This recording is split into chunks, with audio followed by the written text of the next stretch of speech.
Assalamualaikum warahmatullahi wabarakatuh. Salam sejahtera bagi kita semua. Shalom, Om Swastiastu, Namo Buddhaya, salam kebajikan. Kami dari kelompok 3 yang beranggotakan 1. Hanifah Alaida, 2. Muhammad Jen Fahmi R, 3. Gusti Putri Parhusip ingin mempresentasikan tugas kelompok kami, yaitu tentang kerjasama dan penggabungan badan usaha. Kali ini kita akan membahas tentang kerjasama dan penggabungan badan usaha. Kami harap video ini bisa memberikan teman-teman pengetahuan dan pemahaman lebih tentang kerjasama dan penggabungan badan usaha. Badan usaha adalah kesatuan hukum, teknis, dan ekonomi yang bertujuan mencari laba atau keuntungan. Gabungan badan usaha adalah suatu bentuk kerjasama antara dua atau lebih badan usaha yang semula berdiri sendiri-sendiri menjadi satu kesatuan ekonomi. Gabungan badan usaha dapat dilakukan dengan cara menggabungkan aset, modal, sumber daya manusia, teknologi, pasar, dan lain-lain dari masing-masing badan usaha yang bergabung. Tujuan kerjasama badan usaha. Gabungan badan usaha dapat memberikan manfaat bagi semua pihak yang terlibat. A. Meningkatkan efisiensi kerja. Efisiensi kerja adalah sebuah upaya untuk menemukan cara kerja yang tepat sehingga membuat pekerjaan terasa lebih cepat, ringan, namun tetap memberikan hasil yang baik. Bekerja dengan efisien tak hanya tentang bagaimana bekerja dengan tepat, tetapi juga bagaimana cara kerja yang baik dengan upaya kecil namun hasilnya maksimal. Manfaat meningkatkan efisiensi kerja, meningkatkan pemasukan, membantu memenuhi permintaan, membantu bisnis tumbuh lebih baik. B. Meningkatkan efektivitas kerja. Efektivitas kerja adalah suatu keadaan yang menunjukkan tingkat keberhasilan kegiatan manajemen dalam mencapai tujuan, meliputi kuantitas kerja, kualitas pekerja, dan ketepatan waktu dalam menyelesaikan pekerjaan. C. Meningkatkan daya saing. Daya saing merupakan kemampuan menghasilkan produk barang atau jasa yang memenuhi pengujian internasional dan dalam saat bersamaan juga dapat memelihara tingkat pendapatan yang tinggi dan berkelanjutan atau kemampuan daerah menghasilkan tingkat pendapatan dan kesempatan kerja yang tinggi dengan tetap terbuka terhadap persaingan eksternal. D. Meningkatkan keuntungan. Keuntungan atau laba merupakan imbalan yang diterima pelaku usaha. Semakin banyak keuntungan yang diperoleh, maka semakin banyak juga peluang membuat usaha yang baru dan dapat meningkatkan badan usaha yang dikelola oleh pelaku usaha. Gabungan badan usaha dapat memberikan manfaat bagi semua pihak yang terlibat seperti A. Meningkatkan skala ekonomi, B. Mengurangi biaya produksi, C. Memperluas jangkauan pasar, D. Mengurangi risiko bisnis, E. Meningkatkan daya tawar. Bentuk-bentuk kerjasama badan usaha. Gabungan badan usaha dapat dilakukan dengan berbagai bentuk seperti 1. Merger, yaitu penggabungan dua atau lebih badan usaha menjadi satu badan usaha baru atau yang sudah ada. Dalam merger, salah satu atau semua badan usaha yang bergabung akan lenyap sebagai entitas hukum dan kekayaannya akan dimasukkan ke dalam badan usaha yang tetap berdiri. Contoh merger antara Exxon dan Mobil menjadi Exxon Mobil. Akuisisi, yaitu pembelian sebagian atau seluruh saham atau aset dari suatu badan usaha oleh badan usaha lain. Dalam akuisisi, kedua badan usaha tetap berdiri sebagai entitas hukum yang berbeda, tetapi salah satunya menjadi pemilik atau pengendali dari yang lainnya. Contoh akuisisi oleh Facebook terhadap WhatsApp dan Instagram. Ketiga, konsolidasi, yaitu pembentukan suatu badan usaha baru dari 2 atau lebih badan usaha yang sebelumnya berdiri sendiri. Dalam konsolidasi, semua badan usaha yang bergabung akan lenyap sebagai entitas hukum dan kekayaannya akan dimasukkan ke dalam badan usaha baru.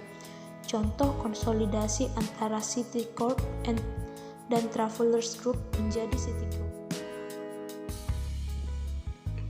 4. Joint venture, yaitu pembentukan suatu badan usaha baru dari 2 atau lebih badan usaha yang sebelumnya berdiri sendiri-sendiri untuk melakukan suatu proyek atau kegiatan bisnis tertentu. Dalam joint venture, semua badan usaha yang bergabung tetap berdiri sebagai entitas hukum yang berbeda, tetapi memiliki saham atau hak partisipasi dalam badan usaha baru. Contoh joint venture antara Sony dan Ericsson untuk memproduksi ponsel. 5. Trust, yaitu peleburan beberapa badan usaha menjadi satu badan usaha baru yang kemudian mengendalikan semua badan usaha yang meleburnya. Dalam trust, semua badan usaha yang melebur akan lenyap sebagai entitas hukum dan kekayaannya akan dimasukkan ke dalam badan usaha baru. Tujuan dari trust adalah untuk menciptakan monopoli atau oligopoli dalam suatu bidang usaha. Contoh trust yang dibentuk oleh John D. Rockefeller untuk menguasai industri minyak di Amerika Serikat pada akhir abad ke-19. 6. Kartel, yaitu bentuk kerjasama antara beberapa badan usaha yang bergerak dalam bidang usaha yang sama dengan tujuan untuk meningkatkan keuntungan, mengurangi persaingan, dan menguasai pasar. Dalam kartel, semua badan usaha tetap berdiri sebagai entitas hukum yang berbeda, tetapi membuat perjanjian mengenai harga, produksi, distribusi, atau kondisi penjualan produk atau jasa mereka. Contoh kartel OPEC atau Organization of Petroleum Exporting Countries yang menetapkan harga dan kuota produksi minyak dunia. Faktor pendorongan penggabungan badan usaha. Penggabungan usaha itu sendiri yang dimana dilakukan oleh suatu perusahaan dengan satu atau beberapa perusahaan lainnya. Tujuannya adalah untuk memperluas usaha. Dalam hal menggabungkan dua perusahaan terdapat dua cara, yaitu merger dan akuisisi. Ada beberapa alasan perusahaan melakukan merger dan akuisisi, diantaranya seperti untuk meningkatkan pangsa pasar, meningkatkan kinerja operasional, ataupun menciptakan efisiensi yang lebih baik lagi terhadap perusahaan. Beberapa faktor yang mendorong suatu badan usaha yang mengadakan penggabungan antara lain sebagai berikut. A. Terbatasnya atau ketidaksempurnaan pasar bagi perusahaan-perusahaan kecil, sehingga perusahaan kecil mempunyai kedudukan yang lebih kuat dalam persaingan dengan perusahaan besar. B. Untuk mendapatkan bahan mentah secara kontinu atau berkualitas baik. C. Terbatasnya tanggung jawab dari suatu badan usaha. D. Untuk mengurangi persaingan dari perusahaan-perusahaan sejenis. E. Adanya kebebasan masukkan barang-barang dari luar negeri. F. Faktor perseorangan, yaitu bagi orang yang perusahaannya sudah kuat ingin perkuat lagi dengan menelan perusahaan kecil lainnya dengan cara membelinya. Jenis-jenis penggabungan badan usaha. Penggabungan usaha pada umumnya dilakukan dalam bentuk merger, akuisisi, konsolidasi, yang sudah dijelaskan dalam bentuk-bentuk kerjasama badan usaha. Penggabungan usaha dapat dibedakan menjadi dua jenis, yaitu gabungan badan usaha horizontal dan gabungan usaha vertikal.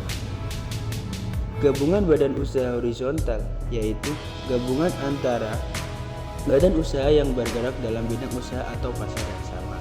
Contoh, merger antara Bank Mandiri dengan Bank Bumi Daya, Bank Dagang Negara, Bank Pembangunan Indonesia, dan Bank Ekspor Impor Indonesia.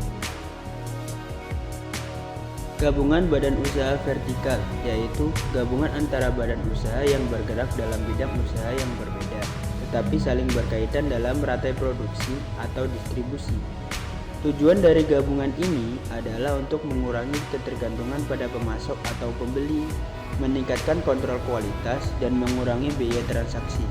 Contoh, akuisisi oleh Merck & Co., salah satu produsen obat terbesar di dunia, terhadap Medsco Containment Services Inc., salah satu distributor obat-obatan dokter. Pengkhususan badan usaha. Pengkhususan perusahaan merupakan kegiatan perusahaan yang mengkhususkan diri pada fase atau kegiatan tertentu, dan kegiatan lainnya diserahkan pada perusahaan lain. Pengkhususan perusahaan dapat dibagi menjadi spesialisasi dan diferensiasi. Spesialisasi yaitu perusahaan yang mengkhususkan diri pada kegiatan yang hanya menghasilkan satu produk saja. Contohnya, perusahaan yang hanya menghasilkan produk mie atau dalam bidang pelayanan jasa, yaitu pelayanan transportasi udara. Diferensiasi yaitu pengkhususan yang dilakukan perusahaan dalam fase produksi tertentu. Contohnya seperti adanya perusahaan penanaman, perusahaan penggilingan padi, perusahaan penjual beras. Kesimpulan, kerjasama pada intinya menunjukkan adanya kesepakatan antara dua orang atau lebih yang saling menguntungkan. Kerjasama usaha diarahkan untuk mencapai tujuan secara mikro dan tujuannya secara makro. Ada beberapa alasan kenapa badan usaha melakukan kerjasama dengan badan usaha lainnya untuk memperbesar perusahaan, untuk meningkatkan efisiensi, mengurangi persaingan.